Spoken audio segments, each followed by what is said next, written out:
O yan. Mm. Oh. Hello, ito pala. kuya. Diretso. O, doon daw. Mukhang maganda dito Malamig nga, ang daming puno. Oh.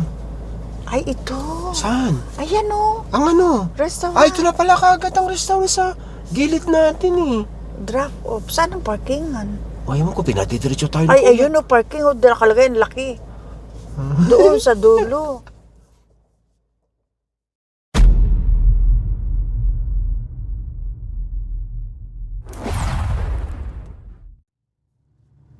Welcome to Tagaytay ulit. Namiss natin daanan yung Santa Rosa dahil lagi tayo sa Calax. Kaya nga. Yan ang traffic dito sa Calamba Tagaytay Road. Yan sa Rotonda. Dahil ngayon ay unang araw ng Mayo. Ay, 1st of May da. Dahil holiday ngayon, ito akyatan lahat. Nakisama tayo. Saan restaurant tayo ngayon, da? Malayo pa dito. Oo. Dumalan tayo dito sa Santa Rosa Tagaytay Road dahil dadaan tayo dito sa SVD na kung saan yun ang short way para maiwasan itong yung rotonda dahil matraffic katulad niya, no? Kaya nga, Pag halimbawang galing ka na Santa Rosa, didiretso ng Alfonso dito sa SVD at mas malapit.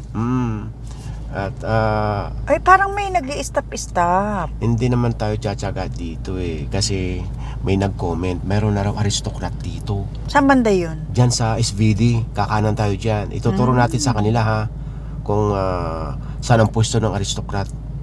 Kasi nga, ito yung pinakamalapit na puntahan or tourist destination. Malapit lang sa metro. Ayan may nakalagay na signage. Diba? Galing. Entrance. Ay, ito na pala Ay, ito na.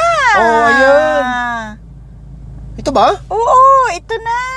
Hindi, baka papasok dyan sa SVD. Tingnan mo, kuya na nga. Ito nga nakalagay entrance ayan. only, pero close pa siya. Ito siya. Oo, ito nga. Ay, hindi na tayo papasok dyan dahil meron tayong pupuntahang restaurant. Sarado pati. Sarado pa. Kaya pala may traffic. May traffic light na. Kaya nga. Ayun. Ang tagal natin hindi napadaan kaya hindi natin alam. Oo. Ay, may daan din dun sa baba. Ayun nakikita ko si kuya. Baka pagka nandito sa SVD. Ito yung SVD lalabas tayo ng tawag dito doon sa may bypass road. Ayun SVD SVD road. Baka alas 11 ang open nitong restaurant. Kaya sarap. Ito nga pala corner. Ito dito. Yan. Malawak din ang Laki. parking. Alam niyo naman ang lasa ng aristocrat dahil matagal na yan. Tama, barbecue ang pinabalik-balikan natin doon sa may Malate. Nung na-feature natin ito, hindi ganito kaganda ang daan. Ay, eksaktong ginagawa pa nun. Aspaltado na. Isang lane lang yung nadadaanan. Ngayon, ang ganda na smooth na. Pupunta nga pala tayo sa Alfonso. Malapit sa Alfonso yung kakainan nating restaurant. Malayo nga. Kaya doon pa rin ang daan natin. Sa may bypass. Hindi na tayo dadaan dyan sa hindi tayo kakaliwa dyan. Sa pinaka-main road ng Tagaytay. Dyan sa Rotonda. Dahil ang daming dyan, restaurant. Kakanan tayo dito. So, sundutin lang ng konti. Ang galing, may traffic light na talaga. Hindi ko gaya nun, ang hirap. Napansin mo pala, meron na nga. Kanan Tapos, pagka nakita mo yung Jollibee. Ang ganda ng landmark, Jollibee. Alam na this. Gas station. Uy, ang daming Ay, nangaharang ng mga motor. Ba't mo na lamang motor? Ay, ito naman, motor yung nakahinto. Ba't tayo hindi naharang? Ay, kotse daw. Ganon? Oo. Ay. Ayan ang Jollibee. Nasa kanto. Stoplight ulit. Ayan, stoplight. Dati wala pa, no? Lahat wala. Ngayon, ang galing. Meron na lahat. Ayan. yan, may gas station din dito. Hindi na talaga maliligaw. Ito na yung TCI Road. At sa unahan nyo na yung bypass. Kung napanood nila yung feature natin dito nung nakaraang linggo lang. nung last week. Ang lusod nito, doon na sa may Luksuhin. Sa may Alfonso. Ito na yung pinakadulo ng bypass road. At ito na yung Luksuhin Mangas Road. Nakikita ko na naman yung Highland crabs. Hello, nanay! Nasa Alfonso na tayo, Alfonso Cavite. Ngayon, itong pupuntahan nating restaurant ay matagal ko nang naririnig. At malamang naririnig nyo na rin at hindi nyo pa napupuntahan. Ito yung Lime and Basil. Oo. Kaya kung hindi nyo pa nararating, ito, sama na kayo sa amin. Ngayon, dito tayo dumaan sa may bypass road. Kung talagang sasadyain nyo ito. Iwas traffic. Ito na. Ito na raw, sabi ni Siri. Ngayon, kung dadaan naman kayo doon sa may Tagaytay Nasugbu Highway, so ayan, tignan nyo sa mapa magmula doon sa Tagaytay roundabout o rotonda. So ayan siya. Ngayon, ipapakita namin sa inyo yung daan dito sa may ayan. Nasa Waze naman. Pagkaliwa nyo sa Luksuhin Mangas, pagkagaling sa bypass road, unang kanto kaliwa. So ito na, papasok dito. Lalaki ng bahay dito. Tapos ang tagos nito, doon din sa may Sikat Road, na kung saan magmula doon sa Tagaytay Nasugbu Highway ay kakanan kayo sa Sikat Road. So dito parang backdoor. Malapit pagka sa bypass road. Sabi ko kayo na kung talagang itong sasadyain nyo. Oo. Walang traffic. 1 kilometer pa. 1 kilometer pa ha. Layo. 200 meters, your destination will be on the left. Malapit na. Nasa kaliwa. Pero kung galing tayo dun sa highway, nasa kanan. Saan ba yun? Ayun. Oh my God. Oh my God. Ayan. Okay na po. Mukhang alam na darating tayo. Nakabantay. Nakabantay. Naka-hazard ka eh. Hindi, nakasignal light ako. Ay, naka-signal light ka kaya alam niya. Ayan. Hello, ito pala. kuya. Diretso. Doon daw. Mukhang maganda dito Malamig nga. Ang daming puno. Ay, ito. Saan? Ayan Ang restaurant. ito na pala kagad ang restaurant sa gilid natin Drop off. Saan ang parkingan? Ayaw mo ko, pinadidiretso tayo. Ay, ayun parking. Nakalagay ang laki. Doon sa dulo. Pagka sa backdoor pala tayo, hindi makikita yung signage. Ang ganda dito. Yung direction ng ating camera, yan ang galing ng Tagaytay Nasugbu Highway, kung diyan kayo dadaan. Pagka na-reach nyo na ito makikita nyo. At saka pagkagaling kayo dun sa may highway, andito pala yung signage. Pagka doon tayo galing sa pinanggalingan natin, hindi natin makikita. Okay, tara. So ito pinaka-entrance. Tapos magre-register daw muna dito. Hello, good morning. Good morning. Kung naghahanap ka pala kayo ng Thai restaurant dito sa Tagaytay, ito. Ngayon ko lang nalaman. Oo. Anong masasabi mo sa lugar? Maganda. Nakapasok na naman tayo sa ibang lugar. Para tayong atindang binyag, wedding. Maganda dito, nakaka-relax.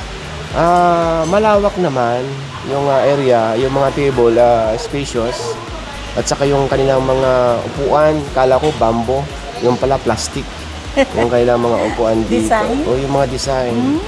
Kakaiba. Tapos yung mga makakain nating food dito, mga farm to table. Titikman natin yung kailang signature na salad dito. Na doon kinuha yung name, lime and Okay, basil. lime Titikman and natin. Hindi natin alam kung ilan ang in-order nito. At habang inaantay natin yung food, ito merong crumpets na binigay. At habang tinitignan nyo itong area na ito, sa mga nagbumotor, sa mga riders, sa bandang tabi, makikita nyo rito, may lalagyan kayo ng mga helmet saka jacket kung sakali nagwo-worry kayo na mawala. Tapos bukod dito sa area nakikita natin ngayon na kung saan nandito tayo, mayroon din silang ibang dining area. Yun naman ay for reservation. Ito nga pinapasok natin ngayon. At tignan nyo naman ang mga table, parang elegant, parang mga nara yata ito.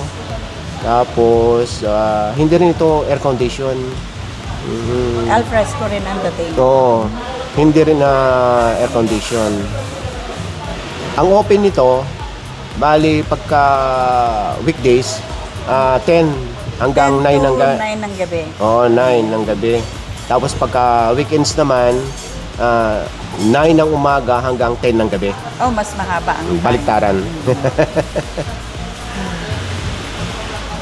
So yan, dumating na yung mga order natin. Bali, 5 yan. Yan ang kakaibang matitikman natin. So, umpisahan natin dito sa salad, sa ating appetizer. Ito yata ang pinaka-basil eh. Ang lalaki oh. Tapos wala na siyang tawag dito. Nabuhos na lahat. Yung dressing. Anong dressing yan, sweetie? Tamarind.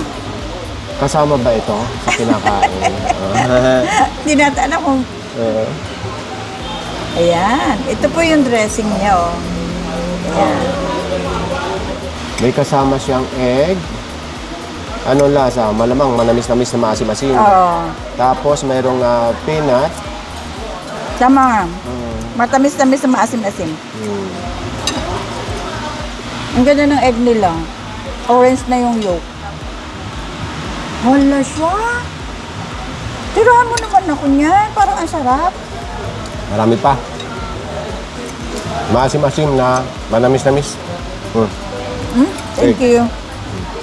Ang ganda ng ang sarap ng pagkakablend ng tamarind sa salad. Malaki lang siyang tignan dahil nga fresh yung mga dahon na nilagay dito. Ang ganda ng pagkakalaga ng egg, hindi masyadong luto. Pag kinakain pala itong salad, dapat sabay-sabay yung lettuce saka yung fried basil. Para Nag-blend yung para lasa. lasang-lasa. Hinahanap ko yung lemon. Hindi ko malasahan, basil lang. Na ano na yun, napiga na yun dyan kasama ng tamarind. Nalasahan mo? Yung ba yung manamis-namis? Maasim-asim? Na yung tamarind, nagbe-blend din ng asim at tamis. Okay. Okay siya. Ito naman titikman natin yung popiamo or fried spring rolls. Parang may noodles siya sa loob. Oo. Sige. Ang lapot ng kanyang pinaka-sauce, no? Sweet and sour. Tikman ko muna ng walang yung nilagay mo. Sweet and sour. Parang may nalalasahan pa rin akong tamarind. Ito naman parang yung wala pa siyang sauce. Para siyang embutido. Yung ginagawa mo na may pasas. Parang may nakakata kong resin na medyo manamis-namis. Medyo sumarap ng konti na may sauce. Pero sa akin, gusto ko na ng walang sauce. Kasi sabi ko, ayaw ko na medyo manamis-namis. Malaki siya. Diba? Mas malaki pa siya, hindi lulusot to. Malaki. Kaya busog talaga. Ito naman yung susunod natin titikman.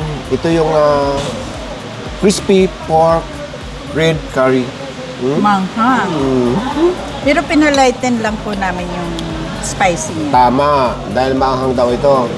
Kaya pwede nyong pabawasan yung anghang. Ngayon, ito yung pork niya. Ang lalaki ng hiwa. Ito naman yung kanilang binagoongan. Rice binagoongan. Rice binagoongan. Kasi itong binagoongan na rice, dapat pala ito, or dapat daw minimix. Ito ay egg, tapos mango, yung pork. Ito yung kakaiba na naman eh. Ay, ito na naman yung beans. Oo, nilagay Oo. sa salad ito. Oh. Hindi ko alam kung anong name nito. Ayun oh. Tapos chili, saka onion. Ngayon ito yung pinakabagoong nasa rice na. Yeah. Ngayon, titikman nga natin muna ito ng Yung walang mix. Yung hindi mini-mix.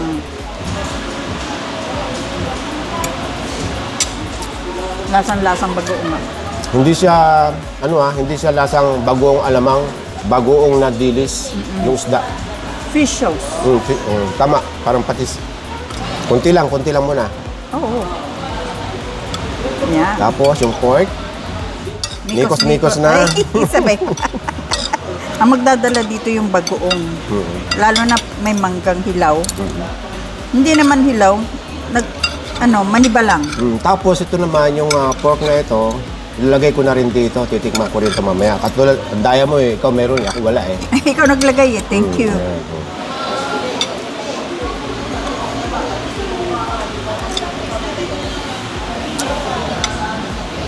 Kakaiba nga. Maasim. Hindi mo na malaman ang lasa. No? Maasim yung mangga. Masarap ito, separate yung mangga na may bagoong. Ang sarap nun. Ang nalalasahan ko dito, nangingibabaw yung lasa ng bagoong sa yung asim ng mangga. Yun nga. Yung amoy ng rice na bagoong, lutang na lutang. Baka hindi lang tayo sanay. Guro nga. Ang lambot ng crispy pork red curry. Oh.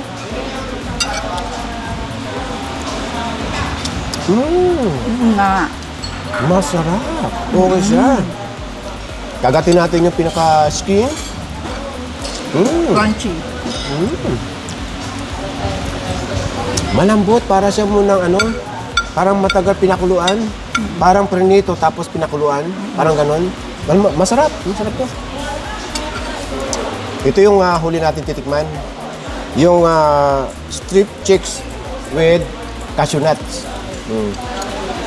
Strip chicks, ay ibig sabihin chicken with cashew nut. Saan ang cashew dito?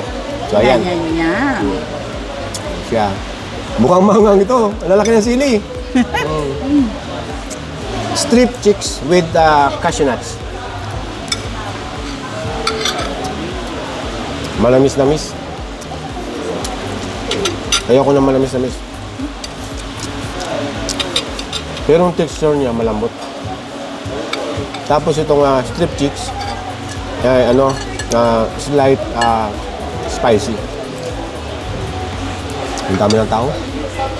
Dumating na yung mga nagpa-reserve. Ito ang pinaka binalikan ko. Yung popia mo. So ano gusto ko dito? Ito nga. Popia mo, yung salad. Red curry na pork, crispy pork red curry. Saka Binagoongan. hindi masyado ako nalo kasi maasim ang mangga. Hindi, ayaw. Ito naman po, manamis-namis, hindi po kami mahilig sa medyo matamis na ulam. Hindi lang siguro tayo sanay doon sa binagoongan.